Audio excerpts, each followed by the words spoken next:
DMCI has been a very generous donor to the University of the Philippines, lalo na sa Institute of Civil Engineering. So it started with a computational lab na ginagamit yung mga estudyante natin. Nagde-design sila ng mga building, nag-simulate, nag-analyze ng mga structures, no? Tapos yung sa canteen natin, then of course, ang DMC Theater natin. Naging popular na venue siya, not just for UP, no, but also for outsiders na impressed sila dun sa quality ng theater. Most recently, yung ating testing machine sa ating construction laboratory.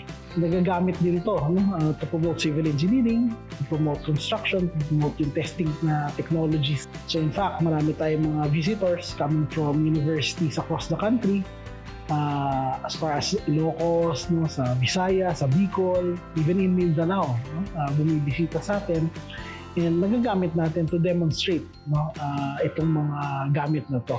Masabi natin na yung benefits na nakuha natin, it's not just for UP, no, but for wider stakeholders as far as the facilities are concerned.